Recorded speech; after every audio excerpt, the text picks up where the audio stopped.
तो एस्ट्रोटर्स एकेडमी में आप सभी का हार्दिक अभिनंदन स्वागत करता हूं। देखो अपन ने राजस्थान की मिट्टियां चल रही थी, उसमें एक पार्ट अपन ने पढ़ लिया। सेकंड पार्ट जो है आज वो अपन बात करेंगे राजस्थान का भौतिक वर्गीकरण। और भौतिक वर्गीकरण का एक फ्लो चार्ट मैंने आपको पहले बनवाया था, उसके अंदर अपन ने राजस्थान के मिट्टियों का वर्गीकरण किया था भौतिक आधार पर, आकार और संरचना के आधार पर और उधर आईसीआर के अनुसार। तो देखो अपन ने भौतिक आधार पर व आईसीआर के आधार पर और एक संरचना के आधार पर, तो आज अपन बात करेंगे संरचना के आधार पर। ठीक है मेरे भाई। तो देखो संरचना या आकार के आधार पर अपन बात करें तो वहां से वो 4 पॉइंट अपन पढ़ेंगे और 4 पॉइंट में कंप्लीट आपकी राजस्थान की मिट्टियां हो जाएगी और लगभग 80 से 90% भारत की मिट्टियां भी वहां पर हो जाएगी। ठीक है, तो अपन बात करते हैं। सबसे पहले पहला जो पॉइंट है आकार व संरचना के आधार पर। किसके आधार पर? आकार व संरचना के आधार पर। तो पहला पॉइंट डालो, राजस्थान की मिट्टियों का आकार व संरचना के आधार पर वर्गीकरण। तो पहला जो वर्गीकरण था वो पहला था मेरे भाई बारीक कणों वाली मिट्टी। पहला क्या है मेरे भाई?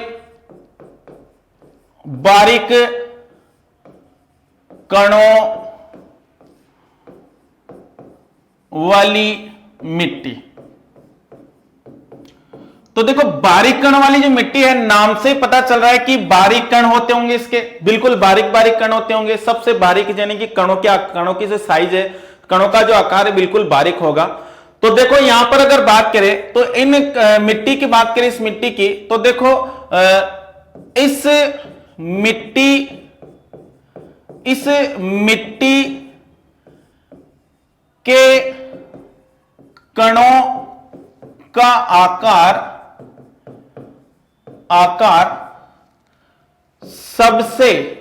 सबसे बारीक है, सबसे बारीक है।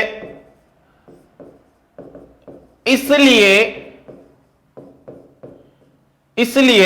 देखो मेरे भाई, इसलिए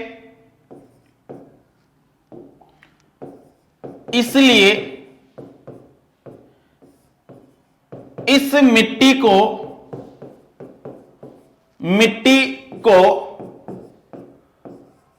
चीका या चिकनी मिट्टी कहते हैं।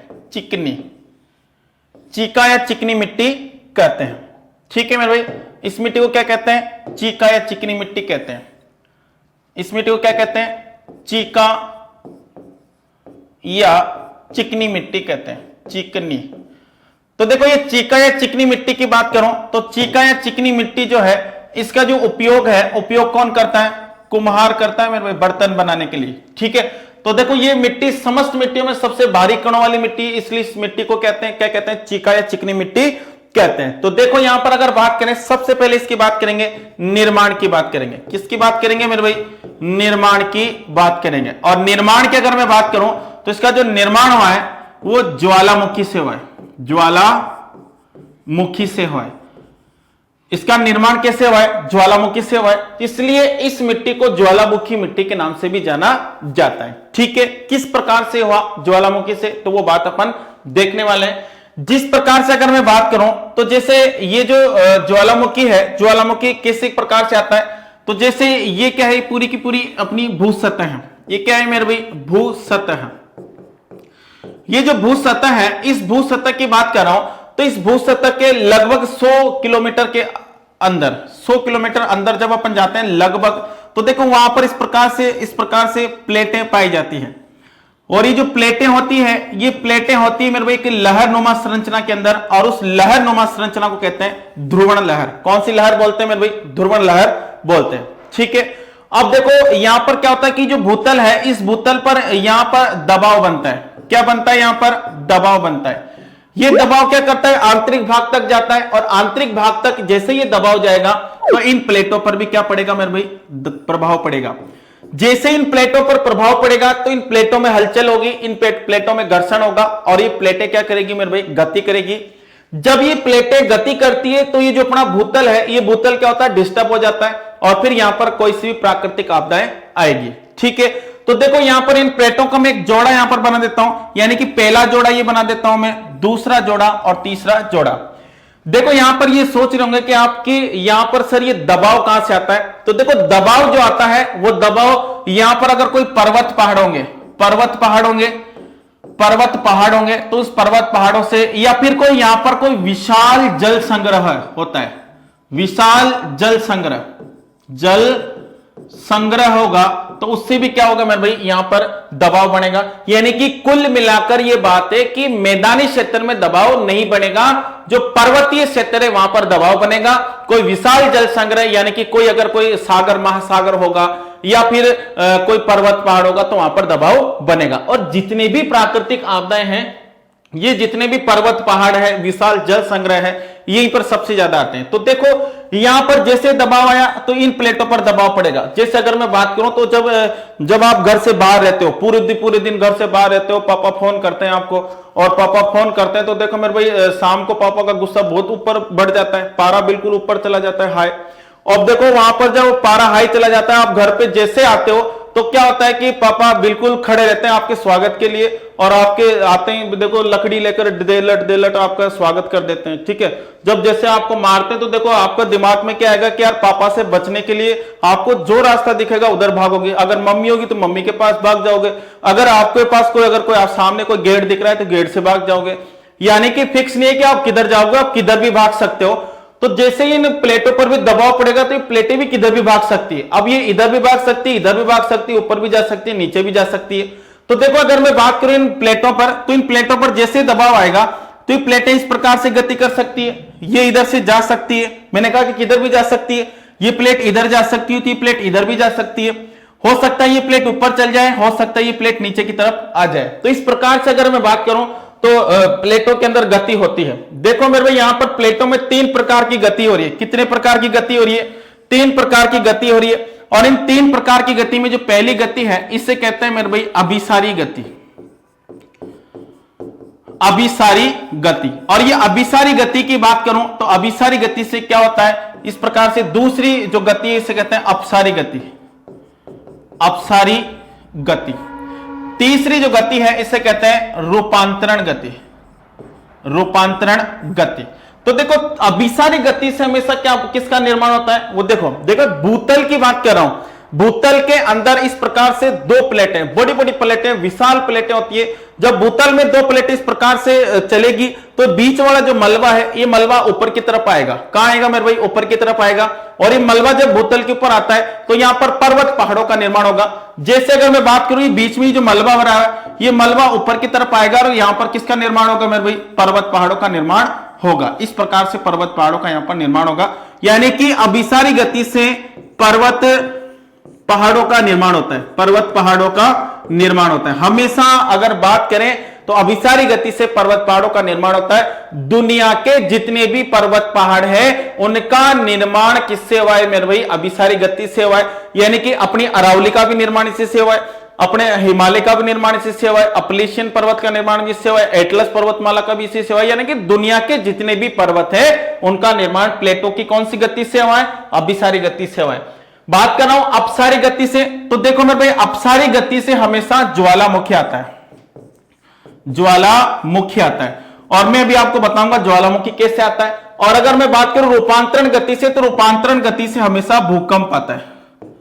क्या आता है मेरे भाई? भूकंप आता है। तो देखो आपने देखा होगा कि जो भूकंप आता है तो देखो प्लेटें इस प्रकार से चलती है, एक ऊपर की तरफ जाएगी तो एक नीचे की तरफ। आपने देखा होगा जब भूकंप आता है तो बड़ी बड़ी बिल्डिंगें भी अंदर समा जाती है। तो क्या होता है कि प्लेटों का किसका हो, जैसे ही नीचे की तरफ होगा तो प्लेट के साथ साथ जो भी इसके भूतल पर है वो सारा का सारा अंदर चला जाएगा और इसी क्रिया को अपन बोलते हैं भूकंप बोलते हैं। यानी कि मेरे दोस्तों अपन बात करेंगे यहां पर अपसारी क्रिया की बात करेंगे, अपसारी गति की बात करेंगे, इससे ज्वालामुखी का निर्माण होता है। ठीक है, अभिसारी गति से पर्वत पहाड़ों का निर्माण होगा, रूपांतरण गति से भूकंप का निर्माण होगा। तो देखो अपन को इंपॉर्टेंट यहां पर क्या है, इंपॉर्टेंट अपन को पढ़ना है ज्वालामुखी। तो देखो यहां पर ज्वालामुखी की बात करें तो ज्वालामुखी किस प्रकार से अपन पढ़ेंगे वो देखो मेरे भाई। तो देखो यहां पर 2 प्लेटें मैं बता देता हूं। अब मैंने आपको बता रखा है कि ज्वालामुखी प्लेटों की कौन सी गति से आएगा। देखो मेरे भाई कौन सी गति से आएगा, वो प्लेटों की कौन सी गति से आएगा वो आपको मैंने आपको बता रखा है। अब देखो इस प्रकार से एक प्लेट ये है, इस प्रकार से एक प्लेट ये है।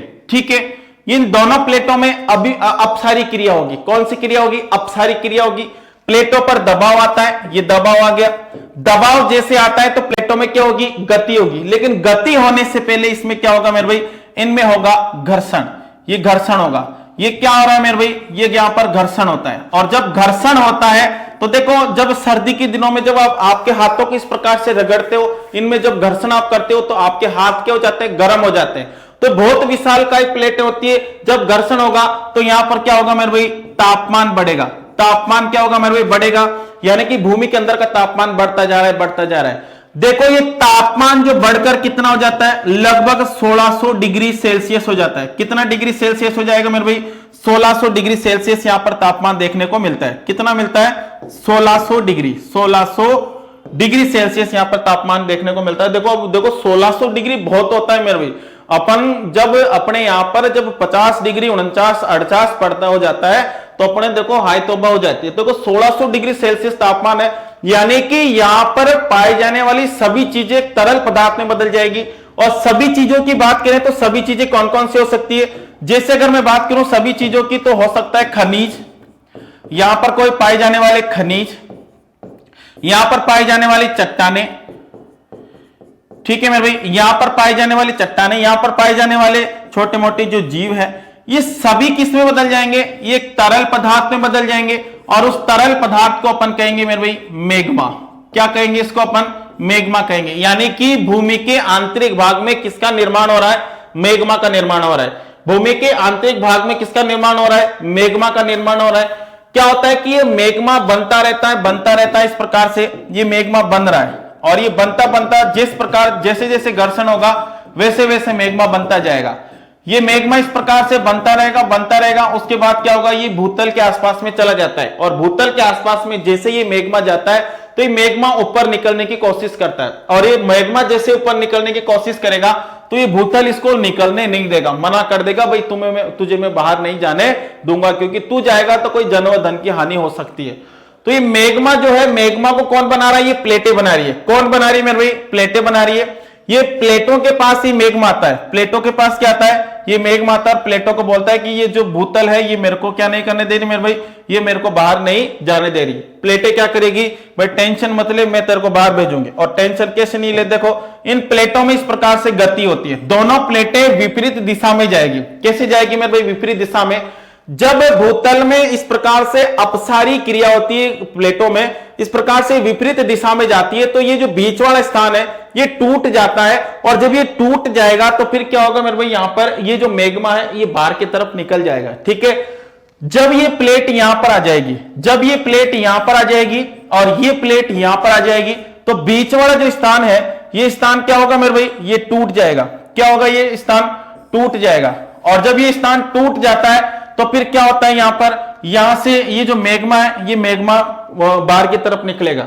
और ये मेग्मा बाहर की तरफ निकलेगा, इस प्रकार से ये मेग्मा कहां निकल गया मेरे भाई, बाहर की तरफ निकल गया। और जब मेग्मा बाहर की तरफ निकलेगा तो इसी को अपन कहते हैं लावा। क्या कहते हैं मेरे भाई, इसको लावा कहते हैं। और ये लावा, गरम गरम लावा जब भूतल के ऊपर जाता है तो वहां पर जाते ही देखो मेरे भाई ये वातावरण के संपर्क में आकर इस प्रकार से जम जाता है और यहां पर एक चट्टान बनाएगा जिसका नाम है बेसाल्ट चट्टान। बेसाल्ट चट्टान, यहां पर परलाइट भी बनाएगा मेरे भाई, परलाइट। यहां पर पिच ब्लेड भी बनाएगा, पिच ब्लेड भी बनाएगा। तो बेसाल्ट, परलाइट, पिच ब्लेड चट्टान का निर्माण यहां पर करता है। देखो जैसे ही इस पूरी प्रक्रिया को क्या कहते हैं, ज्वालामुखी कहते हैं। जब ज्वालामुखी फटता है तो इसके अंदर देखो गति बहुत ज्यादा होती है। और जब इसमें गति बहुत ज्यादा होगी तो फिर क्या होगा, जैसे जैसे समय गुजरेगा तो इसकी गति भी क्या हो जाएगी, कम हो जाएगी। देखो 100 किलोमीटर अंदर से मेग्मा बाहर की तरफ आ रहा है, जैसे गति कम होगी, स्पीड कम होगी, तो मेग्मा बाहर की तरफ नहीं आ पाएगा। और नहीं आ पाएगा तो देखो ये मेग्मा क्या करेगा, ये मेग्मा आंतरिक भाग में जो दरारें पाई जाती है इस प्रकार से उन दरारों में जाएगा और उन दरारों में जाकर ये जम जाएगा और यहां पर एक चट्टान बनाएगा जिसका नाम है ग्रेनाइट चट्टान। कौन सी चट्टान बनाएगा, ग्रेनाइट चट्टान। तो देखो ग्रेनाइट चट्टान का निर्माण तो मेग्मा कर रहा है, जबकि अगर बेसाल्ट की बात करें तो बेसाल्ट चट्टान का निर्माण कौन कर रहा है, लावा कर रहा है। कौन कर रहा है मेरे भाई, लावा कर रहा है। ठीक है, लावा ऊपरी सतह में पाया जाता है जबकि मेग्मा आंतरिक भाग में पाया जाता है। ठीक है मेरे भाई, अब देखो अपन बात करते हैं, मेन मुद्दे पर आते हैं, मिट्टियों की बात करेंगे। और मिट्टियों में मैं आपको बताता हूं, यहां पर देखो मेरे भाई, देखो मिट्टियों की बात करें तो देखो मिट्टी, इस बारीक कण वाली मिट्टी का निर्माण कैसे हुआ है, ज्वालामुखी से हुआ है। अब ज्वालामुखी की बात करता हूं मैं। ज्वालामुखी जब फटता है तो दो प्रकार का तरल पदार्थ बनाता है। कितने प्रकार का? दो प्रकार का तरल पदार्थ बनाता है। पहला जो प्रकार है वो है भाई मैग्मा। पहला प्रकार क्या है मेरे भाई? मैग्मा, जो आंतरिक भाग में होता है। जो कहां पे होता है मेरे भाई? आंतरिक भाग में होता है। दूसरा प्रकार जो है वो है मेरे भाई, दूसरा जो तरल पदार्थ है वो है लावा। और लावा कहां पर रहता है मेरे भाई? ये ऊपरी भाग में होता है। कहां पर होता है? ये ऊपरी भाग में होता है। ऊपरी भाग में होता है। ठीक है। अब देखो यहां पर मैग्मा की बात करें, मैग्मा आंतरिक भाग के अंदर धीरे धीरे क्या होगा मेरे भाई? धीरे धीरे यहां पर ठंडा होगा। धीरे धीरे क्या होगा? ठंडा होगा। और धीरे धीरे जैसे ठंडा होगा तो फिर इसका क्या होगा? जमाव होगा भाई आंतरिक भाग के अंदर, दरारों के अंदर। और धीरे धीरे इनका जमाव होगा तो देखो एक चट्टान का निर्माण करेगा। किसका निर्माण करेगा? एक चट्टान का निर्माण करेगा। और उस चट्टान का नाम है ग्रेनाइट चट्टान। कौन सी चट्टान का निर्माण करेगा मेरे भाई? ग्रेनाइट चट्टान का वहां पर निर्माण करेगा। यानी कि मैग्मा ग्रेनाइट का निर्माण करता है। और ग्रेनाइट जो चट्टान होती है भूमि की आंतरिक सतह में पाई जाती है। ठीक है मेरे भाई। अब लावा की बात कर रहे हैं। ये लावा जो है, ये लावा देखो मेरे भाई, इस लावा से किसका निर्माण होगा? ये लावा भूमि के ऊपरी भाग में होता है, भूमि की ऊपरी सतह में होता है। अब देखो ये लावा जो है, ये लावा ऊपरी सतह पर आएगा, अंदर से बिल्कुल गरम गरम आएगा मेरे भाई, बिल्कुल 1600 डिग्री सेल्सियस टेम्परेचर से आता है। और ऊपरी सतह पर जैसे आता है तो क्या होता है? ये जो लावा होता है, ये लावा धीरे धीरे क्या होगा? धीरे धीरे ये लावा ठंडा होगा। और ठंडा होने के बाद इसका क्या होगा मेरे भाई? जमाव होगा। ऊपरी सतह पर क्या होगा? इसका जमाव होगा। और जमाव होगा तो एक चट्टान बनाएगा मेरे भाई, एक चट्टान बनाएगा। और उस चट्टान का नाम है बेसाल्ट चट्टान। कौन सी चट्टान बना दी? यहां पर बेसाल्ट चट्टान बना दी। देखो बेसाल्ट चट्टान ऊपरी सतह पर आ गई। अब मैंने याद करो मैंने आपसे कहा था कि अपक्षय और वहां पर बताया था अपर्दन। अपक्षय व अपर्दन जो होता है, मैंने आपको फर्स्ट वीडियो में बताया, फर्स्ट पार्ट में बताया राजस्थान की मिट्टियों में, कि अपक्षय जो होता है वो चट्टानों के कण टूट जाते हैं। टूटने के बाद जब एक स्थान से दूसरे स्थान पर जमता है तो उसे अपन अपर्दन कहते हैं। तो देखो इसे बेसाल्ट चट्टान का भी क्या होगा मेरे भाई? अपर्दन होगा, सॉरी अपक्षय होगा। क्या होगा इसका? अपक्षय होगा। और ये अपक्षय जो होगा, अपक्षय जो होगा, देखो अपक्षय होने के जो कारण है कुछ भी हो सकते हैं। जैसे तापमान हो सकता है, ठीक है मेरे भाई, तापमान भी हो सकता है, मैंने आपको बता रखा है। वायु दाब भी हो सकता है, ठीक है मेरे भाई। यहां पर हो सकता है यहां पर तुषार भी हो जाए, हो सकता है वर्षा के कारण भी हो जाए। तो इस प्रकार से इसका क्या हो गया? अपक्षय हो गया। यानी कि बेसाल्ट चट्टान का क्या हो गया मेरे भाई? अपक्षय हो गया। और अपक्षय होने के बाद आप सभी को पता है चट्टान का क्या होगा? अपर्दन होगा, अपर्दन होगा। और मैंने आपको बता रखा है कि अपर्दन जो होता है या तो हवा करती है या फिर वर्षा का जल करता है। तो देखो अपर्दन होने के कारण क्या हो सकते हैं? या तो वर्षा हो सकती है, वर्षा का पानी, या फिर हो सकता है मेरे भाई वायु। ठीक है मेरे भाई। इसी के साथ अगर मैं बात करूं, अपर्दन हो रहा है, अपर्दन होगा तो देखो मेरे भाई क्या होगा? जमाव होगा। आप सभी को पता है अपर्दन जब होता है तो फिर जमा होता है। देखो बेसाल्ट चट्टान के छोटे छोटे कण टूटे, कण टूटकर एक स्थान से दूसरे स्थान पर इस प्रकार से जाकर जम गए, एक परत दो परत। फिर ये जो कण जम गए यानी कि इनका जमाव हो गया। तो जमा होगा तो किसका जमा होगा? यानी कि एक मिट्टी का जमा होगा मेरे भाई। किसका जमा होगा? एक मिट्टी का जमा होगा। और ये मिट्टी कौन सी है? ये मिट्टी है मेरे भाई काली मिट्टी। कौन सी मिट्टी है? ये काली मिट्टी है। इंपॉर्टेंट है मेरे भाई, काली मिट्टी है, काली मिट्टी है।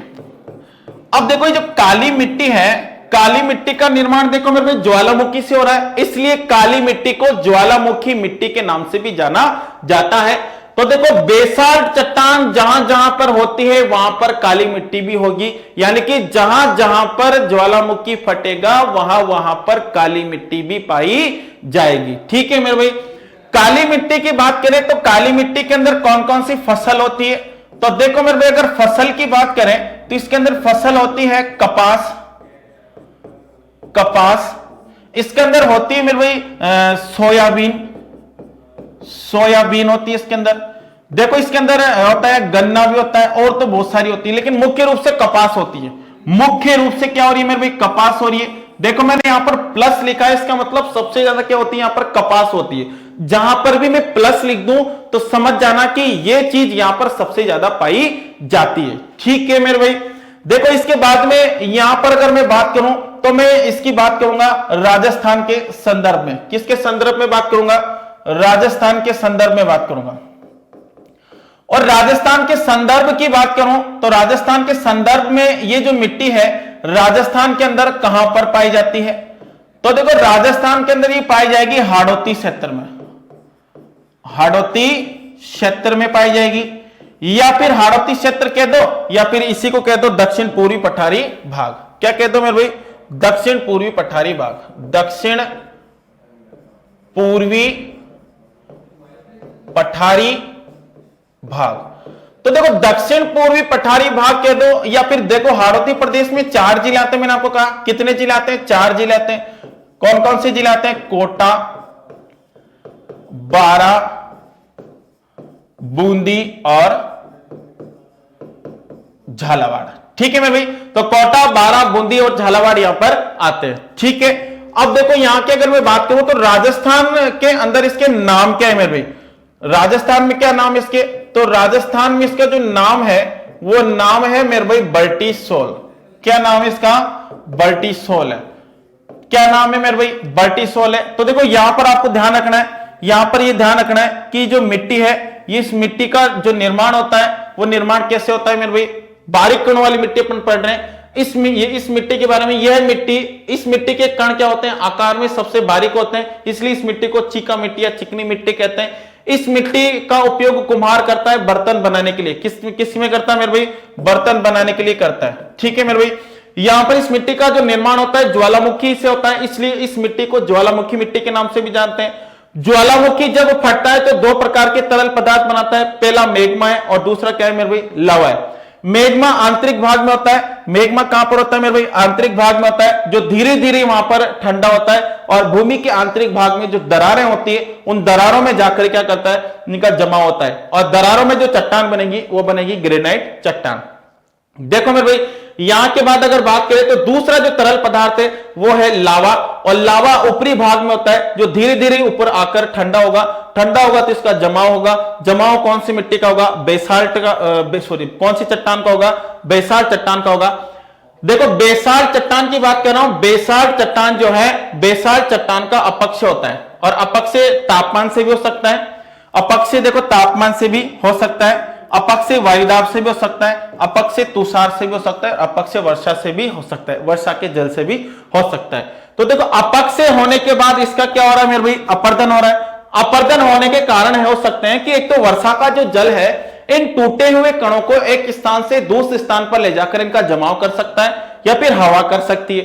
अपक्षय होने के बाद क्या हो गया? इसका जमाव हो गया, और जमाव किसका हो गया? मिट्टी का हो गया। कौन सी मिट्टी का हो गया? काली मिट्टी का हो गया। देखो मेरे भाई, कौन सी मिट्टी का हो गया? काली मिट्टी का हो गया।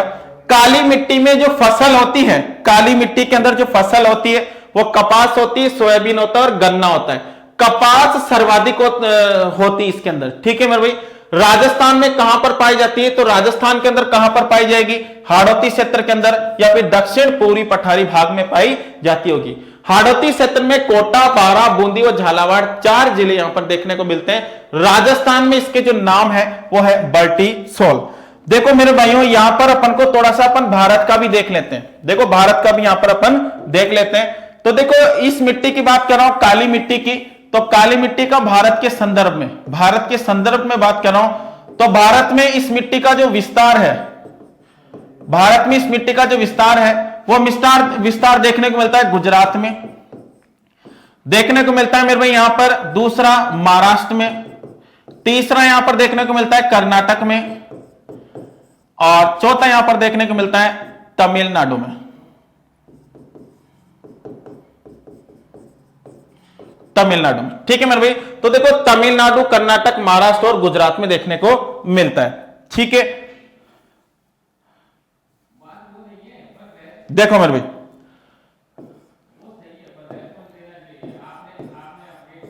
तमिलनाडु, ठीक है मेरे भाई। देखो भारत में इस मिट्टी के नाम क्या क्या है? नाम की बात कर रहा हूं, तो देखो भारत में इस मिट्टी के नाम क्या है मेरे भाई? इस मिट्टी के नाम भारत में क्या क्या है उसके बारे में अपन चर्चा करेंगे। तो भारत में इस मिट्टी को किन किन नामों से जाना जाता है? देखो इसके अंदर कपास होती है। क्या होती है इसके अंदर? सर्वाधिक कपास होती है, इसलिए इसको काली कपासी बोलते हैं। क्या बोलते हैं मेरे भाई? काली कपासी मिट्टी, कपासी मिट्टी। ठीक है मेरे भाई, काली कपासी इसी को बोलते हैं। इसी के साथ अगर मैं बात करूं, देखो इसके बहुत सारे नाम देखने को मिलते हैं। काली कपास से कहते हैं इसी मिट्टी को, और इसी मिट्टी को कहते हैं मेरे भाई रेंगूर मिट्टी, रेंगूर मिट्टी, रेंगूर मिट्टी। तो देखो रेंगूर मिट्टी क्यों कहते हैं? देखो आपने देखा होगा कि काली मिट्टी के जो खेत है उनमें जैसे जैसे तापमान बढ़ता है, जैसे जैसे तापमान बढ़ता है तो काली मिट्टी के खेत इस प्रकार से फट जाते हैं मेरे भाई। और जब आप उसको दूर से देखते हो तो ऐसा लगता है कि ये पूरा का पूरा खेत है वो बिल्कुल फट गया, जिससे कि इसकी जुताई हो गई। इसलिए इस मिट्टी को स्वतः जुताई वाली मिट्टी भी कहते हैं। और ये जो मिट्टी का फटना है इस क्रिया को रेंगूरता कहते हैं। क्या कहते हैं मेरे भाई? रेंगूरता कहते हैं। इसलिए इस मिट्टी को रेंगूर मिट्टी के नाम से भी जाना जाता है। इसी मिट्टी को स्वतः जुताई वाली, स्वतः जुताई वाली मिट्टी, ठीक है मेरे भाई, इसी मिट्टी को स्वतः जुताई वाली मिट्टी कहते हैं। इसी मिट्टी को चिकनी मिट्टी कहते हैं, चिकनी मिट्टी कहते हैं। या फिर इसी मिट्टी को क्या कहते हैं मेरे भाई? चिकनी या फिर चीका मिट्टी कहते हैं। देखो मेरे भाई यहां पर अगर मैं बात करूं तो इसी मिट्टी का और नाम निकल कर आते हैं, और नाम क्या है इस मिट्टी के? काली मिट्टी, काली मिट्टी इसी मिट्टी का नाम। ठीक है मेरे भाई, तो इंपॉर्टेंट नाम यहां पर ये है। तो यहां पर अगर बात करें तो भारत में जो सर्वाधिक मिट्टी पाई जाती है, भारत में जो मिट्टी सर्वाधिक पाई जाती है वो सर्वाधिक पाई जाती है, वन लाइन क्वेश्चन में पूछे तो महाराष्ट्र में सर्वाधिक पाई जाती है। कहां पर पाई जाती है मेरे भाई? महाराष्ट्र में सर्वाधिक पाई जाती है। ठीक है मेरे भाई, इसलिए महाराष्ट्र के अंदर कपास होती है, और कपास होती है तो वहां पर सूत वस्त्र उद्योग भी वहां पर सबसे पहले विकसित हुआ। और सूत वस्त्र उद्योग की प्रथम मिल मुंबई में स्थापित की गई नाना साहब कावसजी डाबर के द्वारा। ठीक है मेरे भाई, तो अपन उद्योगों में वहां पर बात करेंगे। अभी तो अपन बात कर रहे हैं भारत में इसका विस्तार गुजरात, यानी कि इसके काली कपासी, रेंगूर मिट्टी, स्वतः जुताई वाली मिट्टी, चिकनी मिट्टी, चीका मिट्टी या काली मिट्टी, इसका भारत में इसको जाना जाता है। देखो अब एक बात बता रहा हूं, जैसे एक खेत ये है, एक खेत ये है और दूसरा खेत ये है। ठीक है मेरे भाई, दूसरा खेत ये है।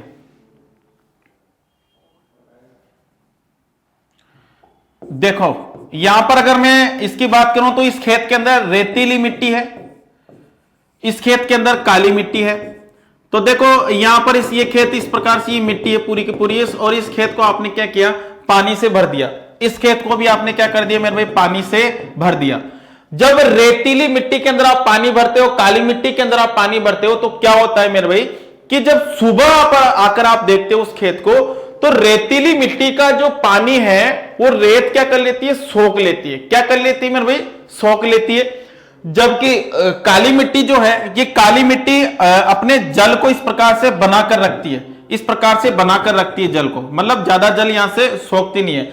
यानी कि काली मिट्टी में एक गुण निकल कर आता है कि ये समस्त मिट्टियों में सबसे कम जल अवशोषण का काम करती है, यानी कि जल को सोखती नहीं है। ठीक है, जल अवशोषण का काम करती है, अवशोषण।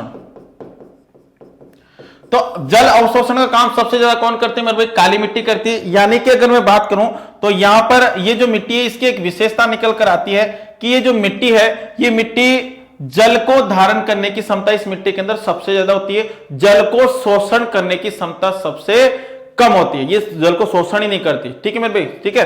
तो इस प्रकार से जो काली मिट्टी ये पूरी की पूरी मैंने आपको पूरे डेप्थ में जाकर पढ़ाई है। अब देखो इसको मैं एक साथ दिखा देता हूं आपको। देखो इस मिट्टी की बात करें तो ये जो मिट्टी है यहां से स्टार्ट होती है मेरे भाई, यहां से स्टार्ट होती है।